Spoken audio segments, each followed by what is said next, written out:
देखो यार, मानता हूँ लैपटॉप के रिव्यूज काफी धीरे धीरे आ रहे हैं चैनल पे, और उसका एक रीजन भी है कि सिर्फ लैपटॉप लैपटॉप लैपटॉप करके मैं आपको बोर नहीं करना चाहता। मैं हर तरीके का कंटेंट लाता रहता हूं, और लैपटॉप भी लगभग 10 से 15 दिन में एक आ ही जाता है। अब मैंने क्या सोचा कि हर हफ्ते एक लैपटॉप का रिव्यू एटलीस्ट आएगा चैनल पे। तो मतलब इस बात को इतना सीरियसली मत लेना, मैं कोशिश करूंगा, क्योंकि मेरे पास और सामान भी बहुत आता रहता है। तो नए प्रॉमिस के उद्घाटन के हिसाब से लीजियन 7 ले आए आपके लिए, और ये अभी तक का मोस्ट पावरफुल लैपटॉप है मेरे चैनल का। मैंने अभी तक इस स्पेसिफिकेशन का लैपटॉप नहीं रिव्यू किया था, और ये लैपटॉप अप्रोक्सीमेटली 2,40,000 रुपए का है। 1 मिनट वीडियो छोड़ के नहीं जाना। देखो अगर नहीं लेना, पर एटलीस्ट वीडियो को मतलब आखिरी तक देख लो, कुछ नया सीखने को मिलेगा। और जिनको लेना है, देखो कुछ लोगों का बजट होता है जिनको इस टाइप का लैपटॉप लेना होता है। अगर आपका इतना बजट है और आपको बैठ के काम करना है एक जगह अपने घर में, तो आप पीसी बिल्ड करो, मैं पहले एडवाइस दे रहा हूं। और अगर आपकी ट्रैवलिंग बहुत ज्यादा है तो आपको ये लैपटॉप लेना चाहिए। और अगर लेने का मन है और बजट भी है तो ये वीडियो एंड तक देखना, और कंक्लूजन वाला पार्ट कोई मिस मत करना। कंक्लूजन में काफी सारी चीजें क्लियर करी हैं। आधे लोग तो पहुंच गए कंक्लूजन पहले कि हाँ देखो क्या बोल रहा हुआ, वीडियो देख लो यार। तो डब्बा कुछ इतना ज्यादा खास सुंदर है नहीं, लीजन वाला बॉक्स है जैसे हमेशा मिलता हमारे को लीजन के लैपटॉप के साथ। एक इसके अंदर से हमारे को पावर कॉर्ड मिल जाएगी, और एक दीवार बनाने वाली ईंट मिल जाएगी। मतलब मुझे पता है इतना पावरफुल लैपटॉप है तो ऑब्वियसली चार्जर इतना बड़ा होगा, बट भाई साइज देख रहे हो, घर में कोई हथियार रखने की जरूरत नहीं है। कोई दिक्कत आ जाए बस सीधा चार्जर फेंक के मार दो। तुम भी सोचते होंगे ना कि मतलब ये गैजेट से लड़ाई करवा देगा किस दिन।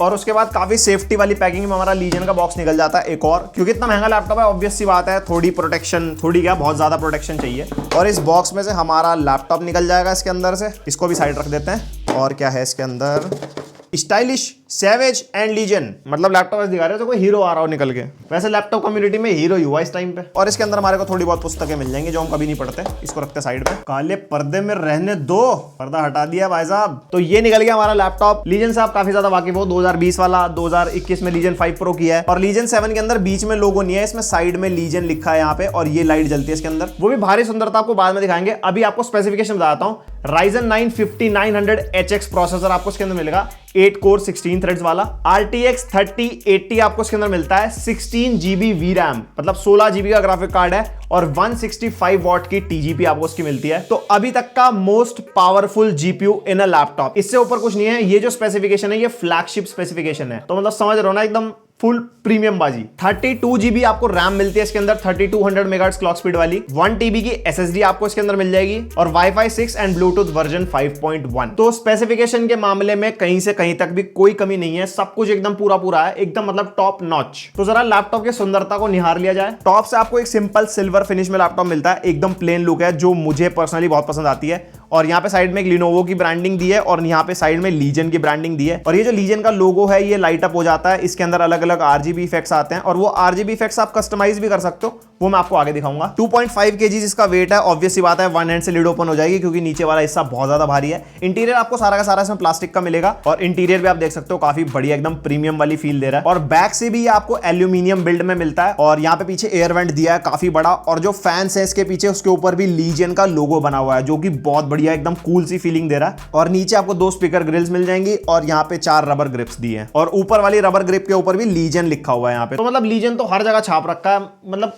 कोई जगह छोड़ेंगे ही नहीं हम, लीजन ही लीजन लीजन। और जब आउटर्स की बात हो ही रही है तो उसमें लेफ्ट, फ्रंट और राइट में प्रॉपर RGB स्ट्रिप आपको मिल जाएगी, और ये RGB स्ट्रिप कस्टमाइजेबल है। और जो लेफ्ट और राइट साइड में फैन के एग्जॉस्ट है, वहां पे भी आपको RGB दिखती है, जो कि इसके कीबोर्ड वाली है, जो इसके एग्जॉस्ट वेंट से आपको साइड से दिखाई देगी। अंधेरे में जब आप लैपटॉप यूज करोगे तो काफी बढ़िया फील देगा। और पीछे वाले जो एग्जॉस्ट वेंट है उसके अंदर से भी RGB दिखाई देती है। तो लाइट्स तो कहीं से भी नहीं छोड़ी इन्होंने, मतलब जहां पे इनका मन था ना कि हम लाइटें दिखाएंगे, लाइट ही लाइट है, लाइट ही लाइट है, लाइट है। Coming to the ports, left side में आपको हेडफोन माइक जैक का कॉम्बो मिलता है। USB Type-C 3.2 Gen 2 वाला पोर्ट मिलेगा, जिसके अंदर आपको डेटा प्लस डिस्प्ले आउटपुट दोनों मिलेगा। और इसका जो डिस्प्ले आउटपुट है वो आपके एनवीडिया जीपीयू से है, iGPU से नहीं है। लीजन का ये बेनिफिट होता है, इसमें सारे जितने भी आउटपुट हैं वो सारे eGPU से ही होते हैं। तो एक्सटर्नल मॉनिटर लगाओगे बढ़िया फ्रेम रेट मिलेंगे आपको। और राइट साइड में आपको फिजिकल कैमरा शटर बटन मिल जाता है इसका। और राइट साइड में एक और USB Type-C 3.2 Gen 1 वाला पोर्ट मिलेगा। और ये वाला जो पोर्ट है सिर्फ डेटा ट्रांसफर वाला है, इससे आप डिस्प्ले आउटपुट नहीं ले सकते। और लीजन में सारे पोर्ट्स पीछे की तरफ होते हैं। लेफ्ट साइड से शुरू करते हैं, एक RJ45 LAN पोर्ट, एक USB Type-C 3.2 Gen 2 वाला पोर्ट मिलेगा। और ये वाला वाला जो पोर्ट है इसके अंदर आपको डेटा ट्रांसफर भी मिलेगा, डिस्प्ले आउटपुट भी मिलेगा और 100 वॉट पावर डिलीवरी मिलेगी। तो जरूरी नहीं 300 वॉट वाली ब्रिक उठा के घूमते फिरो, आपको बेसिक काम करना है, गेमिंग नहीं करनी तो 100 वॉट वाली से भी आप अपना सारा काम चला सकते हो। बस फास्ट चार्जिंग वगैरह वो सब नहीं होगा, लेकिन आप लैपटॉप यूज कर सकते हो। दो इसके अंदर USB टाइप A 3.2 Gen 1 वाले पोर्ट मिलते हैं, एक HDMI 2.1 वाला पोर्ट मिलेगा, एक USB type A 3.2 Gen 1 port मिलेगा और लास्ट में आपको एक पावर इनपुट का पोर्ट मिल जाएगा। फिर आ जाता है कीबोर्ड और ट्रैक पैड के ऊपर। कीबोर्ड इसके अंदर फुल साइज का कीबोर्ड आपको मिलता है और ट्रैक पैड का साइज भी काफी बढ़िया है और ट्रैक पैड बटनलेस वाला ही है जो पूरा आपका जो क्लिक हो जाता है हर तरफ से। और जो इसके कीबोर्ड की RGB है वो इसके iQ सॉफ्टवेयर में हम कस्टमाइज कर सकते हैं, चाहे आपको कीबोर्ड की RGB कस्टमाइज करनी हो, नीचे की LED स्ट्रिप का कुछ कलर वलर अपने हिसाब से करना हो, बहुत सारे ऑप्शंस मिलते हैं सॉफ्टवेयर के अंदर। मतलब बताने बैठूंगा तो 5 मिनट तो सॉफ्टवेयर बताने में लग जाएंगे। जो भी इस लैपटॉप को परचेज करने वाला वो आराम से फिगर आउट कर लेगा। पर की RGB भी आप इसमें कस्टमाइज कर सकते हो, फुली कस्टमाइजेबल इसका कीबोर्ड है। और एज ऑलवेज लीजन का टाइपिंग एक्सपीरियंस भाई एक नंबर, मजा आ जाता है इसका कीबोर्ड चला के। टैक्टाइल फीडबैक है, आवाज बहुत अच्छी लगती है और मतलब एक प्रीमियम फील देता है यूज करने में। फिर आते हैं इसकी डिस्प्ले की तरफ, जो लीजन 5 Pro और लीजन 7 मतलब ये इनका की हाईलाइट है, इसकी तरफ सबसे ज्यादा अट्रैक्शन होता है बायर्स का। इसके अंदर आपको 16 इंचेस की 2K IPS anti glare display मिलती है जिसका 165 Hz का रिफ्रेश रेट है, 500 निट्स की ब्राइटनेस है और 100% sRGB है। वीजा HDR 400 सर्टिफाइड भी है, ये फ्री सिंक और जी सिंक का सपोर्ट भी है, पैंटोन वैलिडेटेड भी है जो आंखों के लिए मतलब ज्यादा नुकसान नहीं देती, TUV राइनलैंड सर्टिफिकेशन भी मिलता है, ये भी आंखों के लिए होता है। तो डिस्प्ले में दुनिया भर के फीचर्स हैं। बेसिकली आप गेमर हो या आप कंटेंट क्रिएटर हो, आपको कुछ भी करना है डिस्प्ले पे, मतलब फुल पढ़ाई वढ़ाई भी अगर करनी है तो ये आप आराम से ले सकते हो। हर चीज एकदम बिल्कुल क्लैरिटी के साथ दिखाई देगी आपको। और ये इसका Lenovo Vantage सॉफ्टवेयर, यहाँ पे आप सारी इसकी मॉनिटरिंग कर सकते हो, काफी सारे फीचर्स आपको मिल जाएंगे यहाँ पे। थर्मल मोड आप यहाँ से चेंज कर सकते हो, यहाँ से भी चेंज हो जाएगा और फंक्शन प्लस Q अगर आप प्रेस करोगे तो उससे भी शॉर्टकट से आप ये चेंज कर सकते हो। और यहाँ पे ऑटो ग्लोस फीचर है, हाइब्रिड मोड मतलब बेसिकली मैंने ये सॉफ्टवेयर हाइब्रिड मोड बताने के लिए खोला है, बाकी सारे फीचर्स लीजन 5 Pro वाली वीडियो में बता रखे हैं। हाइब्रिड मोड में क्या होता है कि आप अपना जो डिस्प्ले आउटपुट है, जो लैपटॉप का डिस्प्ले आउटपुट है, वो iGPU से शिफ्ट करके डेडिकेटेडली eGPU पे कर सकते हो। और हाइब्रिड मोड अगर आप ऑन रखोगे तो आपकी डिस्प्ले iGPU मोड पे चलेगी, तो उसमें बैटरी बैकअप ज्यादा मिलता है। लेकिन अगर आप गेमिंग करना चाहते हो तो आप हाइब्रिड मोड ऑफ रखो, उससे आपका जो डिस्प्ले का आउटपुट है वो RTX 3080 से होगा। ये लीजन की सारी सीरीज के अंदर है, आप चेंज कर सकते हो, मतलब ये एक तरीके से प्रीमियम फीचर है, इसको मक्स स्विच भी कहते हैं। और ज्यादा डिटेल चाहिए तो लीजन 5 Pro वाली वीडियो देख लो, उसमें शायद बताया हुआ, वरना YouTube पे बहुत सारी वीडियोस हैं, मक्स स्विच आप सर्च कर सकते हो। और ये है इसका वेबकैम टेस्ट और इसका माइक का टेस्ट, दो माइक लगे हुए हैं इसके अंदर और वेबकैम 720p वाला है, बट वैसे वेबकैम की क्वालिटी अच्छी है, जितने एक प्रीमियम लैपटॉप से एक्सपेक्ट कर सकते हैं। 2,40,000 कोई कम पैसे नहीं होते, तो उस हिसाब से वेबकैम बढ़िया है। और एक स्पीकर टेस्ट भी आपको सुनवा देता हूँ।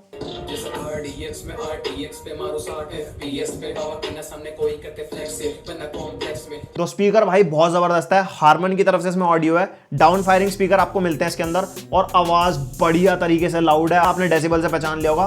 बेस भी है इसके अंदर और क्लैरिटी एक तरफा, फुल वॉल्यूम पे भी कोई डिस्टॉर्शन नहीं होती। वैसे इतनी तारीफ करके फायदा क्या है, इतना महंगा लैपटॉप है, आवाज भी नहीं देंगे क्या? अब हम उल्टा सोचेंगे। अब बात कर लेते हैं बैटरी और चार्जिंग को लेके। बैटरी इसके अंदर 80 Wh की बैटरी आपको मिलती है और रैपिड चार्ज टेक्नोलॉजी मिलेगी, 0 से लेके 60% तक मात्र 30 मिनट में चार्ज हो जाता है। तो फास्ट चार्जिंग है, ऑन द गो चार्ज करना हो, बट इसके अपने अडाप्टर से, जिसका 300 वॉट का अडाप्टर है, उससे कर सकते हो आप। तो इसके अंदर मैंने बेसिक यूसेज करी है, हाइब्रिड मोड ऑन रखा था iGPU मोड पे, यानी कि लैपटॉप को 60 हर्ट्ज पे कर दी थी डिस्प्ले को, लेकिन 2K पे चल रही थी और 50% screen brightness, keyboard backlight off. उसके अंदर मेरे को 4 से लेके 5 घंटे का बैटरी बैकअप मिल गया था। तो हाई परफॉर्मेंस लैपटॉप के हिसाब से इतना ही बैटरी बैकअप एक्सपेक्ट कर सकते हैं। आप कोई मैकबुक की तरह अंधाधुंध थोड़ी बैकअप मिलेगा यार। अब इतना महंगा लैपटॉप है, अपग्रेड ऑप्शंस के बारे में आपको जानना होगा। तो इसमें अपग्रेड ऑप्शन मतलब देखा जाए तो अपग्रेड के लिए कुछ छोड़ा ही नहीं है इन्होंने। 2 SSD स्लॉट मिलते हैं, एक ऑक्यूपाइड है और एक फ्री मिलेगा। पर स्लॉट आप मैक्सिमम 2 TB तक SSD लगा सकते हो। टोटल 4 TB SSD सपोर्ट करेगा।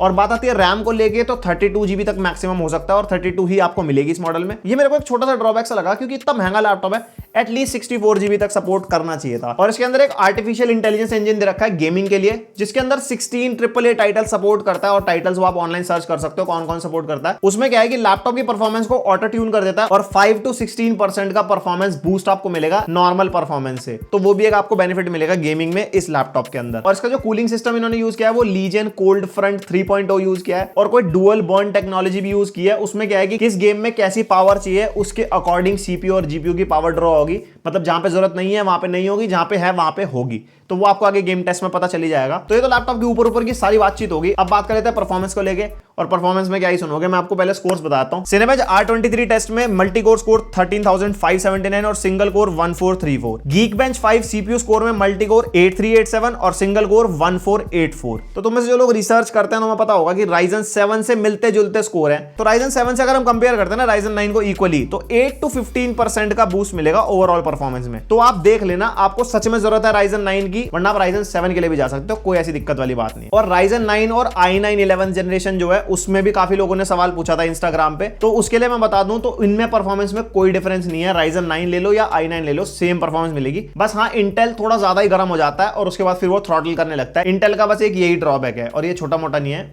बड़ा ड्रॉबैक है। फिर हमने 3D Mark टाइम स्प्लाई टेस्ट किया था। टोटल स्कोर निकल गया 11,998, जिसमें जीपीयू स्कोर 12,429 और सीपीयू स्कोर 10,028। तो सीपीयू स्कोर तो वही Ryzen 7 वाला है, बट जीपीयू स्कोर बहुत दबा के निकला। क्यों? क्योंकि 165 वॉट है और 16 GB VRAM वाला जीपीयू है। ऑब्वियसली हमारा स्कोर बढ़िया होने वाला था। और अब बता देता हूं इसमें लैपटॉप में क्या क्या कर सकते हो। आप इसमें कुछ भी कर सकते हो, ठीक है। मैं कुछ नहीं बता रहा, एडिटिंग, कुछ भी रेंडरिंग, 3D मॉडलिंग है, कुछ भी। बस एक मेन चीज बताऊंगा, जो भी गेम डेवलपमेंट वाले लोग हैं और जिनको 3D आर्किटेक्चर का हाई एंड वाला काम करना होता है, उसमें ग्राफिकल वीरैम बहुत ज्यादा चाहिए होती है और रैम भी ज्यादा चाहिए होती है। तो इसके अंदर 32 GB रैम है और ग्राफिक्स वीरैम 16 GB है।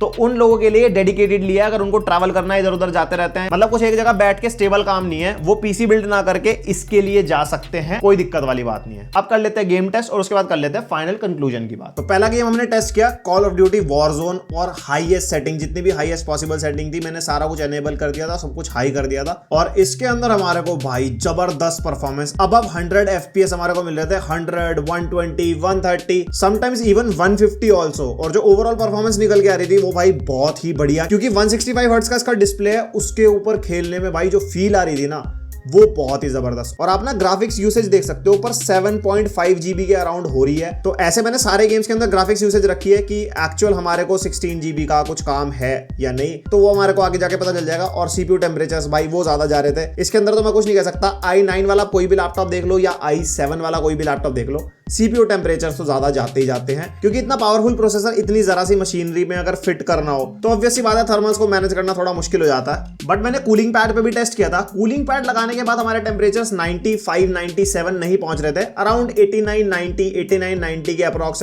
घूम रहे थे। तो आप कूलिंग पैड का यूसेज कर सकते हो अगर आपका ज्यादा टेम्परेचर जाएगा लैपटॉप का, अगर आप ये बाय करने वाले हो। और कूलिंग पैड से मैंने एक गेम में वॉरजोन में ही टेस्ट किया, क्योंकि इसमें टेम्परेचर ज्यादा जा रहे थे और उससे हमारे को अंदाजा भी हो गया कि हाँ हम कितना टेम्परेचर कंट्रोल कर सकते हैं कूलिंग पैड लगाने के बाद। उसके बाद हमने GTA 5 टेस्ट किया, सारा कुछ हमने फुल पे कर दिया था। और परफॉर्मेंस से तो ज्यादा सरप्राइज होने वाली बात है ही नहीं, ऑब्वियस सी बात है, हमारे को 120, 130, 140 FPS मिलने थे, वो भी अल्ट्रा सेटिंग्स पे। सीपीयू टेम्परेचर कुछ ज्यादा नहीं गए इस गेम में, 90 के नीचे ही थे, 85, 87, 88 तक। बट हाँ यही कहूंगा कि GTA 5 जैसे गेम के हिसाब से भी ज्यादा है। पर हाँ आप इसमें अंडर वोल्टिंग कर सकते हो, क्योंकि इसका जो सीपीयू है वो पहली ओवरकिल है, इतनी रिक्वायरमेंट है नहीं हमारे को गेमिंग के अंदर। और अंडर वोल्टिंग मैंने की है, बट वो टेस्ट मैं आपको भी आगे दिखाता हूँ। फिर हमने फार क्राई 5 टेस्ट किया, 90, 100 अप्रॉक्स हमारे को FPS मिल रहे थे इस गेम के अंदर, और सीपीयू टेम्परेचर वही 89, 90 के अप्रॉक्स।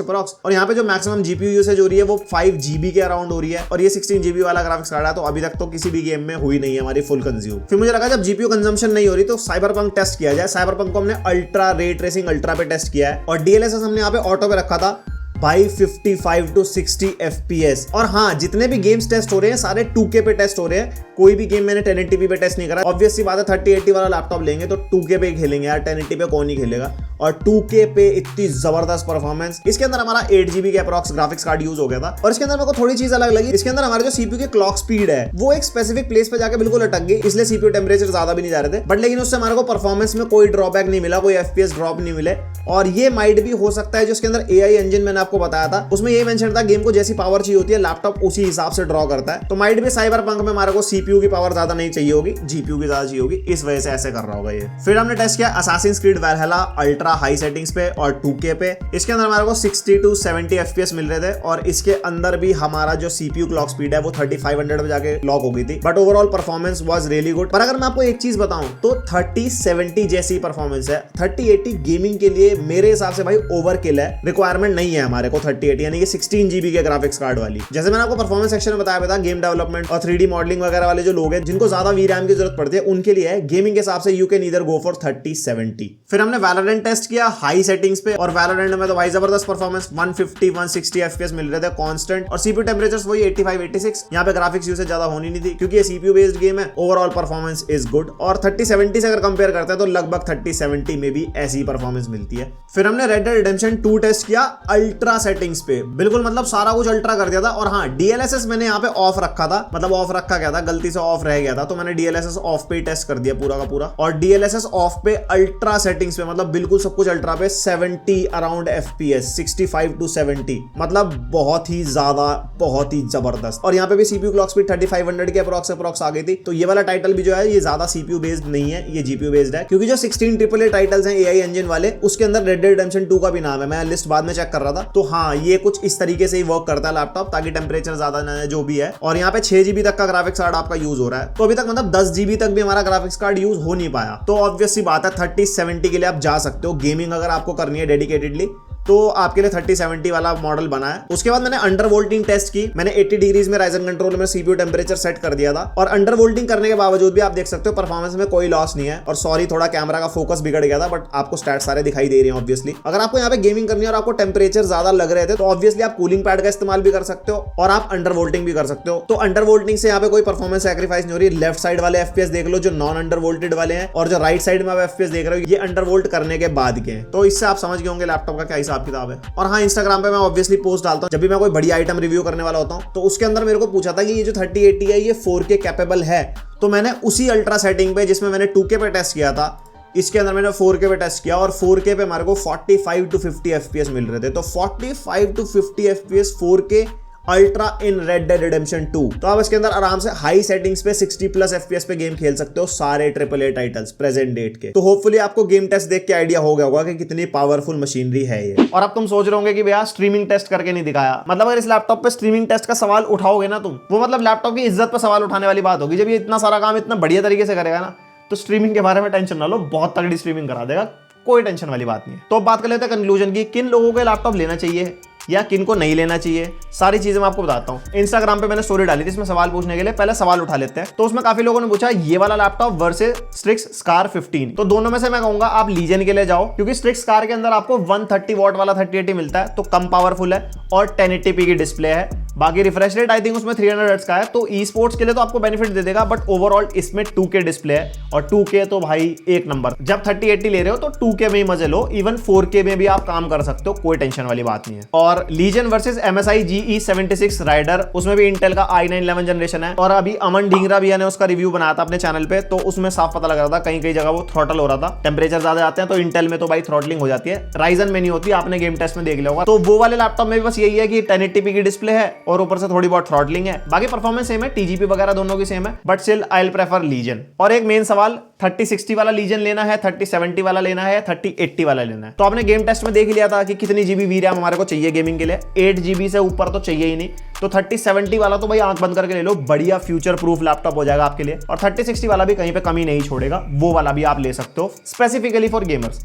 ये वाला जो लैपटॉप है 3080, ये मैं गेमर्स को सजेस्ट नहीं करूंगा, मतलब गेमर्स के लिए ओवरकिल है। ऐसा नहीं है कि मतलब इसमें गेमिंग कर नहीं सकते, गेमिंग तो ऑब्वियसली कर लोगे, बट गेमिंग का सिनेरियो ऐसा है ना कि आपको उतना चाहिए ही नहीं जितना इसमें मिल रहा है। हाँ, अगर आपको एक बार पैसे लगाने हैं उसके बाद 10 साल 12 साल आपको नहीं खर्चना, उसके हिसाब से तो बहुत बढ़िया है, उसके हिसाब से तो आप तगड़ी मतलब फुल फ्यूचर प्रूफिंग। ये लैपटॉप बेसिकली बना है गेम डेवलपर्स के लिए, और दूसरा जो 3D आर्किटेक्चर में एडवांस लेवल वाली करते हैं, इसमें सबसे ज्यादा VRAM लगती है, वो लोग ये वाला लैपटॉप ले सकते हैं। गेमर्स हो तो 1.5 लाख तक लैपटॉप परचेज करो, 1.5 लाख से ऊपर थोड़ा बहुत अगर 3070 तक जाना है तो 10-20 हजार और खर्च सकते हो। उसके अलावा तो भाई लैपटॉप में पैसे खर्च के फायदा नहीं है। फिर हाई परफॉर्मेंस आप सोचोगे लैपटॉप से मिल जाएगी, तो वैसी वाली नहीं मिलेगी जितने आपको एक PC से मिल सकती है। बट वो ये ट्रैवल करना है तो लैपटॉप बाय करो, एक जगह बैठ के काम करना है तो PC बाय करो। यही था रिव्यू, यही थे सारे सवाल आपके जो मैंने कवर कर दिए। और लाइक मार दो बस वीडियो को, शेयर कर दो और कमेंट कर दो अच्छा सा एल्गोरिदम वाली बातचीत, और बताना वीडियो कैसी लगी, कोई कुछ रह तो नहीं गया। वैसे कोशिश तो सब कुछ कवर करने ही करी है, और वीडियो भी काफी लंबी बन गई। तो बस अब लैपटॉप्स आते रहेंगे, हम मिलते हैं नेक्स्ट बढ़िया इंटरेस्टिंग वीडियो, तब तक के लिए बाय।